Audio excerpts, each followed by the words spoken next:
So my topic this morning is dealing with the unavoidable. And we talk here often about uncertainty and how we can't control the future and how that creates challenges for us. But the reality is, as you know, is there are many unavoidable things in our lives that occur. And the only real power we have over the unavoidable is how we choose to respond to it. Let me say that again, because this is the foundation of what I want to talk about today. The only real power we have over the unavoidable is how we choose to respond to it. You know, life is a continuous unfolding of experiences, many of which are beyond our control: birth, aging, illness, loss, death, the list goes on and on. And the universal truths of existence, and these inevitable realities that none of us can escape these things, try as we might, wish as we might, hope as we might. In the face of the unavoidable, the teachings of the Buddha, I think, provide profound wisdom, guiding us toward understanding, guiding us toward acceptance, and guiding us toward greater freedom. So this morning, I want to explore how we skillfully navigate the unavoidable aspects of life through the lens of the Buddha's teaching. The unavoidable is woven into the fabric of our lives. It's woven into the fabric of our very existence, and it is bound by the laws of impermanence. Everything that arises will pass away, whether it's joy, whether it's sorrow, whether it's our relationships, whether it's our physical bodies. It's an endless list. And recognizing this truth and internalizing this truth is the first step toward dealing with the unavoidable. Often we resist impermanence. We cling to what we desire. We try to make it last. We push away and try to avoid that which we dislike and keep it away. But either form of resistance creates suffering. And the Buddha said this clearly in the First Noble Truth, that life contains suffering. And to deal with the unavoidable, we first must understand its nature. Because though we often feel otherwise, life's challenges and uncertainties are not punishments, they're not rewards. They are simply the natural unfolding of causes and conditions. Some of you that were there last night, Don gave us a nice summary of causes and conditions. It's just the way the wheel of the Dharma turns. Adversity in whatever form is not punishment for our misdeeds. Now, if we clearly, rob a bank and go to jail, that is punishment for our, but that's not an unavoidable or unpredictable thing. We chose to do that. But in the world of the unavoidable, whatever adversity comes is not punishment for our misdeeds. So through our mindful awareness, through introspection, we investigate, we understand the impermanent and interconnected nature of all things. We understand the role of the causes and conditions in our lives in creating certain outcomes. When we deeply see that everything arises due to these conditions and ceases when the conditions change, our attachments to trying to control everything starts to loosen. So when faced with the unavoidable, such as the death of a loved one, the loss of our health, our instinctive reaction is fear, grief, or anger. We want to sort of rail at the universe for treating us this way. But these emotions, this fear, grief, and anger, arise from our attachment. They arise from our aversion, the two primary forces that bind us to suffering. Attachment and avoidance, they are central to our suffering. The Buddha taught that clinging to what is impermanent will inevitably lead to suffering. But with acceptance and with this path, through wisdom rather, on our path, we can cultivate acceptance. Acceptance, as you hear me say, does not mean passive resignation. It doesn't mean indifference. And it especially doesn't mean we like what we have to accept. People think acceptance implies endorsement or I like it. No, it just means that's the only agency we have over things that we don't like. It is an active acknowledgement of reality as it is, not as we wish it to be. When we see this truth clearly, that everything arises and passes away due to impermanence, we stop fighting against the flow of life as it unfolds. And this acceptance is rooted in wisdom. It's not defeat. It's not throwing in the towel. It is wise acceptance. For example, when we accept the inevitability of aging, we reduce the suffering that comes from futile attempts to preserve our youth. If we stop running around trying to stay young and get plastic surgery and drive a new fancy car or whatever, that's resisting. It's a futile attempt to preserve our youth. It's not wise acceptance of the inevitability of aging. Instead, we rather than resist it, we focus on living mindfully in the present moment. We appreciate it, we accept it. Acceptance, doesn't, as I said, doesn't mean we have to like it. It just means that's the path to reduce suffering. And mindful awareness of that is a powerful tool for dealing with the unavoidable. When we cultivate present moment awareness, we learn to observe our thoughts, our emotions and sensations without judgment, without attachment, without aversion. They just are more a part of that flow of life which we have to go with, accept, and make our peace with. When an unavoidable event arises, as they will, such as pain or loss, we turn toward it with acceptance. We don't like it, but we turn toward it rather than running from it or suppressing it, either of which just serves to perpetuate it.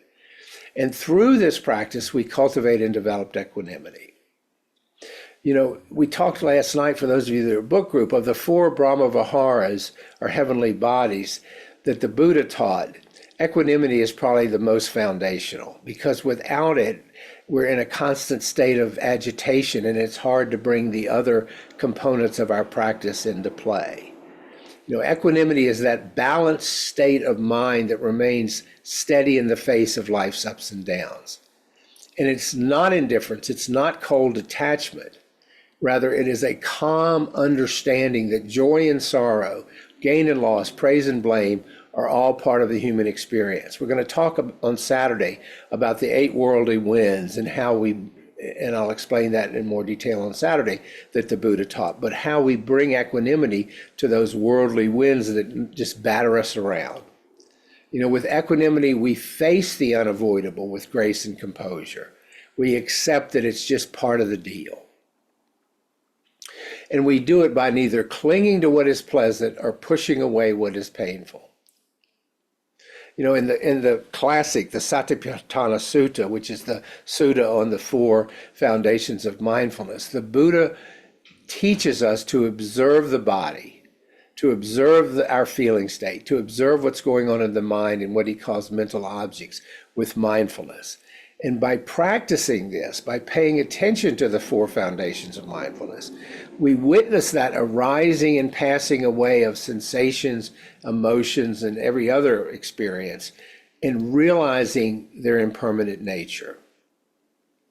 And what this does, this realization allows us to engage with life's challenges and not be overwhelmed by them, not be knocked off balance by them. We don't like them, we're still hurting, but we're not completely flattened by them. And that the heart of dealing with this unavoidable stuff is the practice of letting go, what we call here often dropping the rope. The Buddha likened that clinging to a burning coal. It is our attachment, it is our holding on to it that causes the suffering, not the coal itself. If the burning coal is on the ground, I'm not attached to it. I'm not having any suffering. But if I'm holding it in my hand, by golly, I'm suffering. I'm burning. So to let go is to release the tight grip on our desires, our expectations, and especially the illusion that we have control over the unavoidable.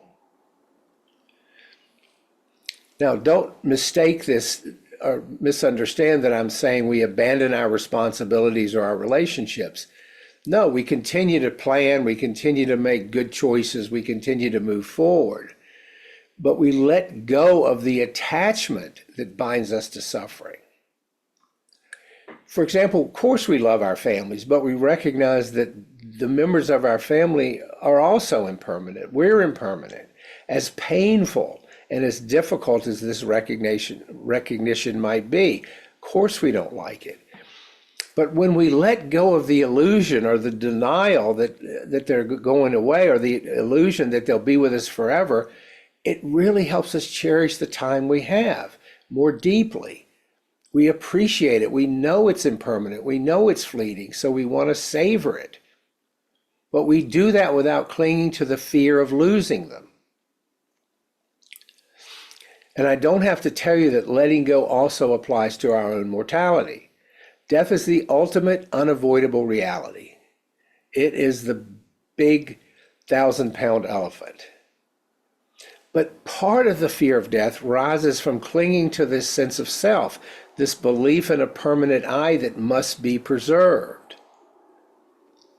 And as we contemplate death, as uncomfortable as that is, we can begin to challenge this fear. We realize that death is not the end, but a natural transition that results from impermanence, that results from this cycle of existence, birth, life, and death. This understanding frees us from the fear of the unavoidable. If we can begin to make some progress on that one, everything else will fall into place, and we can live with greater peace. Because when dealing with the unavoidable, it's essential that we bring compassion and patience to others, and especially to ourselves. It allows us to hold ourselves and others with kindness, even when in the face of suffering. We aren't bitter about the suffering. We don't like it, but we accept that it's part of the journey. So instead of reacting with frustration or despair or anger, we respond with a gentle heart. For instance, when we, or even someone we love, is ill, we practice compassion by offering care and understanding rather than resisting the reality of the illness. Another aspect of this is patience, another crucial quality. You may recall it's one of the 10 perfections that the Buddha taught. Patience, grounded in mindfulness and wisdom, is another thing that helps us endure challenges without losing our inner balance. Because it is through patience that we learn to accept the slow and often painful process of change. We often accept that things are not the way we wish they were. When we accept that we cannot control or prevent the unavoidable, there's a radical change that takes place. The unavoidable loses its power to cause so much suffering because we have let go of clinging to it or trying to control or prevent it. This is so fundamental to the human experience. This is the ultimate freedom that the Buddha offered. A state of peace beyond the reach of suffering from trying to avoid the unavoidable. And I would suggest to you that dealing with the unavoidable is one of the greatest challenges of our human journey. But conversely, it is also an opportunity for tremendous growth and awakening. You know, the Buddhist teachings remind us that suffering is not a given into life's difficulties, certainly the suffering that we bring on ourselves. It arises from our resistance. In other words, the second arrow that we talked about last week, and we talk about here often, by understanding the nature of impermanence, cultivating mindfulness, and letting go of attachment, we face the inevitable, we face the unavoidable with greater wisdom and grace. And in the end, the unavoidable is not something to fear, but just a teacher that guides us towards the truth. Oh, here it is again. I understand this. I have greater wisdom about this, and I move on. It reminds us of the preciousness of each moment and the possibility of less suffering if we can practice acceptance and letting go. And with this path, we transform the unavoidable into a path of peace, compassion, and ultimate freedom. That is our challenge, and it is a big one, but it is there for us to take on. So let me stop there.